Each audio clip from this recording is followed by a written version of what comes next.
اعوذ باللہ من الشیطان الرجیم بسم اللہ الرحمن الرحیم وما لی لا اعبد الذی فطرنی والیہ ترجعون صدق اللہ العظیم۔ وہ تیسرا آدمی جس نے دو اللہ کے رسولوں کی مدد کی، اس کا کلام چل رہا ہے۔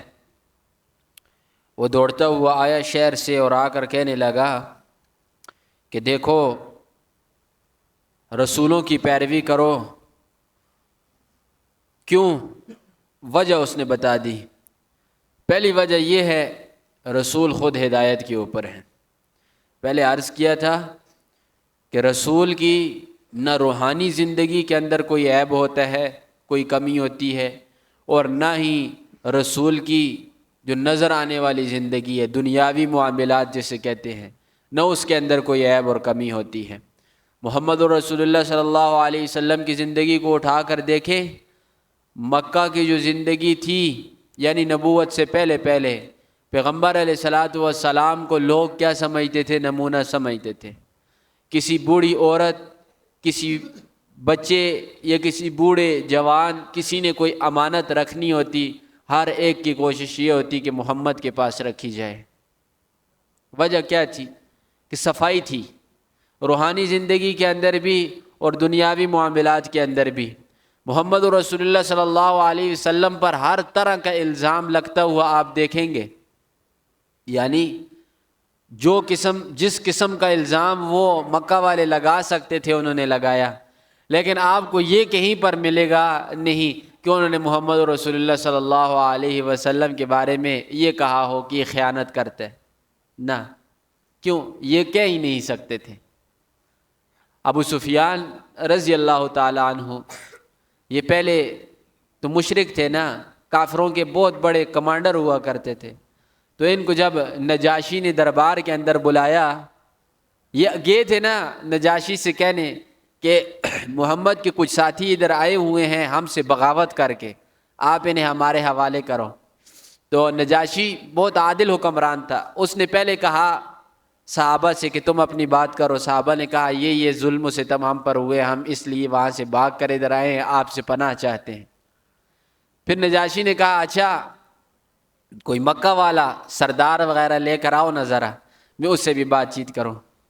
تو ابو سفیان رضی اللہ تعالیٰ عنہ، بعد میں جو رضی اللہ ہوئے، انہیں بلایا گیا، انہوں نے ہر طرح کی بات کی۔ فرمایا، ابو سفیان خود کلمہ پڑھنے کے بعد کہتے ہیں کہ اللہ کی قسم، مجھے اگر جو میرے اپنے لوگ تھے ان سے اگر مجھے شرم نہ آتی نا تو میں یہ بات ضرور کہتا کہ محمد جھوٹ کہہ رہا ہے، لیکن مجھے اپنے آدمیوں سے شرم آئی کہ وہ کہیں گے کہ ابو سفیان اتنا بڑا سردار ہے اٹھ کر جھوٹ بول رہا ہے۔ فرماتے ہیں دشمن بھی ہے، لیکن دشمن بھی اس بات پر آمادہ نہیں ہو رہا کہ رسول کے بارے میں یہ بات کہے کہ یہ جھوٹ بول رہا ہے۔ تو اس چیز سے پتہ چلا، یہ حبیب نجار نے بھی کہا دیکھو اللہ کے رسول ہیں، ان کی زندگی کو دیکھو۔ سب سے بڑی چیز نبوت کو پرکھنے کے لیے وہ یہ ہے کہ عمل اور قول دونوں درست ہو۔ اب اپنی بات کر رہا ہے حبیب نجار، وَمَا لِيَ لَا أَعْبُدُ، مجھے کیا ہو گیا کہ میں عبادت نہ کروں؟ یعنی مجھے کون سی تکلیف ہے، کون سی پریشانی ہے جو مجھے روک رہی ہے اس چیز سے کہ میں اللہ کی عبادت نہ کروں؟ کوئی نہیں ہے۔ کون اللہ؟ الذی فطرنی، جس نے مجھے پیدا کیا۔ فطر کا معنی پہلے بھی آپ سے عرض کیا تھا، بغیر نمونے کے پیدا کیا۔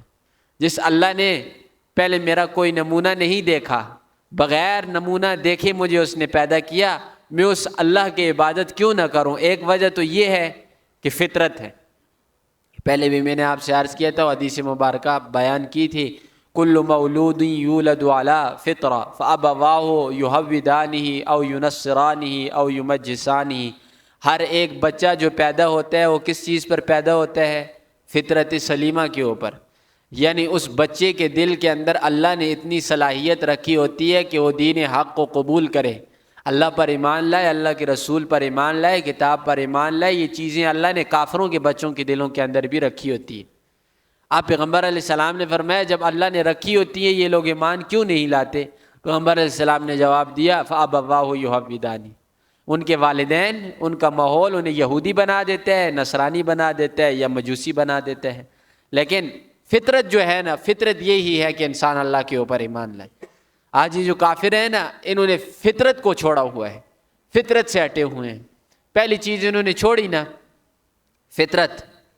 فطرت کا معنی کیا ہے؟ فطرت کا معنی یہ ہے کہ انسان جن چیزوں کو لے کر ماں کے پیٹ سے آتا ہے، یہ کیا ہے؟ فطرت ہے. یعنی اللہ کی پیدائش، دوسرے الفاظ میں یہ کہیں فطرت اللہ کی پیدائش کا نام ہے. اب جو کوئی فطرت کے اندر تبدیلی کرتے ہیں، یہ گویا اس نے کیا کیا؟ اللہ کی تخلیق کے اندر تبدیلی کی. اللہ نے مرد پیدا کیا، اب کوئی یہ کوشش کرے کہ میں عورت ہو جاؤں، یہ کیا ہے؟ فطرت کے اندر تبدیلی ہے. اللہ نے مردوں والا حلیہ دیا ہے، کوئی انسان اٹھ کر عورتوں والا حلیہ بنا دے، یہ بھی کیا ہے؟ فطرت کے اندر تبدیلی ہے. تو یہ بھی فطرت کا حصہ ہے کہ آپ دین اسلام کے اوپر عمل کریں، اور دوسری چیز دین اسلام کو قبول کریں. دوسری وجہ وَإِلَيْهِ تُرْجَعُونَ، سب کا لوٹنا کس کی طرف ہے؟ اللہ کی طرف ہے. فرمایا تم سارے کے سارے لوٹائے جاؤ گے کس کی طرف؟ اللہ کی طرف لوٹائے جاؤ گے. لہٰذا اللہ کی عبادت کیوں نہ کروں میں؟ أَتَّخِذُ مِن دُونِهِ آلِهَةً، کیا میں اللہ کو چھوڑ کر دوسروں کو معبود بنا لوں؟ جس اللہ نے مجھے پیدا کیا اسے میں چھوڑ دوں، اور جن کو اللہ نے پیدا کیا میں ان کو معبود بنا دوں؟ یہ بھی کوئی عقل والی بات ہے؟ اب یہ طریقہ تبلیغ ہے. یاد رکھیں ہر چیز جھگڑے کے ساتھ نہیں ہوتی، بعض چیزیں دلائل کے ساتھ ہوتی ہیں، جو قرآن آپ کو بار بار جس چیز کی ترغیب دے رہا ہے. أَتَّخِذُ مِن دُونِهِ آلِهَةً، کیا میں چھوڑ دوں اللہ کو اور اللہ کو چھوڑ کر اس کے علاوہ کو معبود بناؤں؟ وجہ کیا ہے؟ کوئی وجہ آپ کو نظر نہیں آتی. خالق ایک ہی ہے، خالق کو آپ معبود بنا سکتے ہیں، مخلوق کو آپ کیسے معبود بنا سکتے ہیں؟ فرمایا اِن یُرِدْنِ الرحمن، اگر چاہے پروردگار بِضُرٍّ، کسی تکلیف کے بارے میں، یعنی اللہ چاہے کوئی مجھے تکلیف پہنچائے، لا تغنی عنی شفاعتہم، تو پھر اللہ کے علاوہ کسی غیر کی شفاعت یعنی سفارش وہ مجھے ذرہ برابر فائدہ نہیں دے گی. یعنی یہ نہیں کہا کہ تھوڑی سی فائدہ دے گی، زیادہ فائدہ نہیں دے گی. اللہ فرماتے ہیں شفاعتہم شیئا، ذرہ برابر بھی، یعنی بالکل کسی کی سفارش کام نہیں دے گی. پہلے ایک بات عرض کی تھی سورت کے شروع کے اندر، شفاعت قہریہ، اس کا سورت رد کرتی ہے. شفاعت قہریہ کیا ہے؟ کہ اللہ کے کچھ محبوب بندے ایسے ہیں جو زبردستی اللہ سے چھڑوا سکتے ہیں. جیسے محمد رسول اللہ کے بارے میں عقیدہ ہے کہ جسے محمد پکڑے نعوذ باللہ اسے کوئی نہ چھڑا سکے، اور جسے اللہ بھی پکڑے محمد چھڑانا چاہے تو چھڑا لے. کفریہ عقیدہ. تو ادھر بیان کر دیا ان یردن الرحمن بضر لا تغنی عنی شفاعتہم، مجھے تو پھر کوئی نہیں بچا سکتا، کسی کی سفارش نہیں بچا سکتی. ولا ینقذون، اور نہ ہی چھڑا سکتی ہے، فائدہ بھی نہیں دے سکتی اور چھڑا بھی نہیں سکتی. انی اذا لفی ضلال مبین، اگر میں نے اللہ کو چھوڑ کر کسی اور کو معبود بنایا، کسی اور کے در پر گیا، اذن اس وقت لفی ضلال مبین، میں واضح گمراہی کے اندر ہوں گا. یہ بات لد ہے کہ گمراہی نظر نہیں آتی.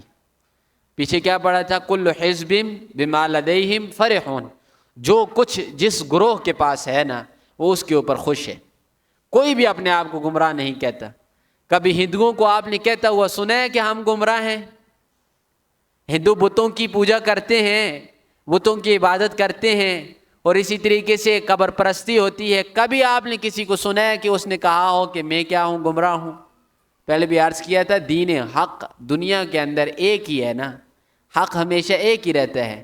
اس کے علاوہ کیا ہے؟ گمراہ ہیں. لیکن کبھی کسی کو یہ کہتا ہوا سنا ہے کہ ہم حق کے اوپر ہیں، ہم باطل کے اوپر ہیں؟ کوئی نہیں کہتا.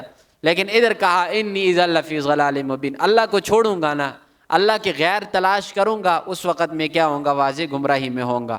انی آمنت بربکم، میں تمہارے رب کے اوپر ایمان لاتا ہوں. حالانکہ رب تو حبیب نجار کا بھی تھا، لیکن اس نے کیا کہا؟ میں تمہارے رب کے اوپر، یعنی جسے تم رب مانتے نہیں ہو حقیقت کے اندر وہ تمہارا ہی رب ہے، اس کے علاوہ کوئی نہیں، میں اس رب کے اوپر ایمان لاتا ہوں. فاسمعونی، تم لوگ میری بات کو قبول کرو.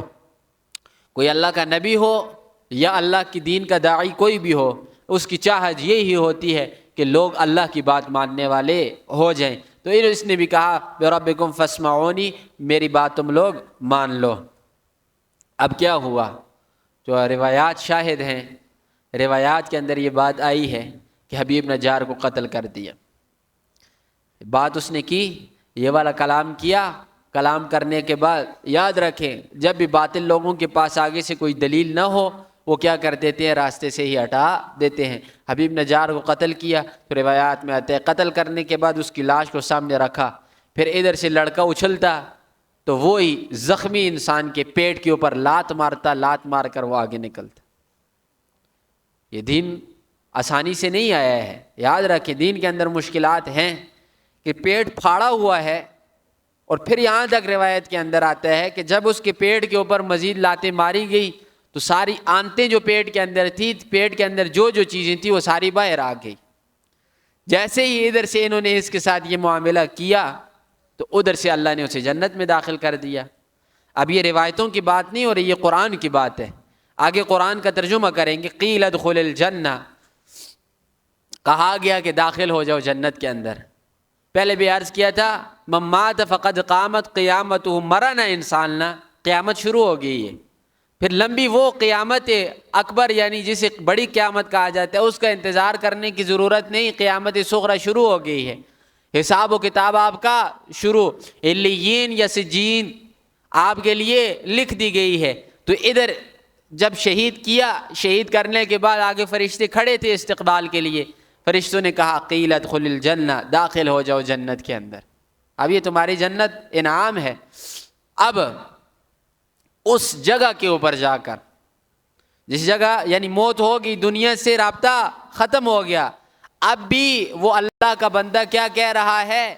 قالا، کہہ رہا ہے یا لیت قومی یعلمون، کاش کہ میری قوم جان لیتی، کاش کہ میری قوم کو سمجھ آ جاتی۔ کس چیز کی سمجھ آ جاتی؟ بما غفر لی ربی، کہ کس چیز کی وجہ سے میرے رب نے میری مغفرت کر دی، یعنی میں نے کون سے ایسا عمل کیا کہ جس کی وجہ سے میرے پروردگار نے میری بخشش کی۔ وہ عمل یہی تھا نا، اللہ کی دین کی تبلیغ تھی۔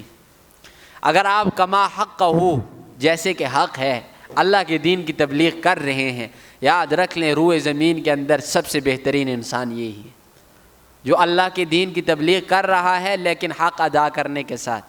اور دین کی تبلیغ کئی چیزوں کا نام ہے جو پیچھے تفصیل سے بیان ہو چکی ہیں۔ امر بالمعروف ہے تو ساتھ نہی عن المنکر بھی ہے، برے کو دیکھ کر روکنا بھی ہے۔ یہ ساری چیزیں ملیں گی تب جا کر تبلیغ کا ما حقہ ہوگی۔ تو اس نے کہا بما غفر لی ربی، جان لیتی میری قوم کہ کس وجہ سے میرے پروردگار نے میری مغفرت کی، وجعلنی من المکرمین، اور کس وجہ سے پروردگار نے مجھے داخل کیا عزت مند بندوں کے اندر، کس وجہ سے پروردگار نے میری عزت کی۔ فرمایا یہ میری قوم جان لیتی۔ ہر ایک کی تمنا یہی ہوتی ہے، کوئی بھی پیغمبر ہو یا کوئی بھی اللہ والا ہو، کہ لوگ کسی طرح سیدھے راستے کے اوپر آ جائیں۔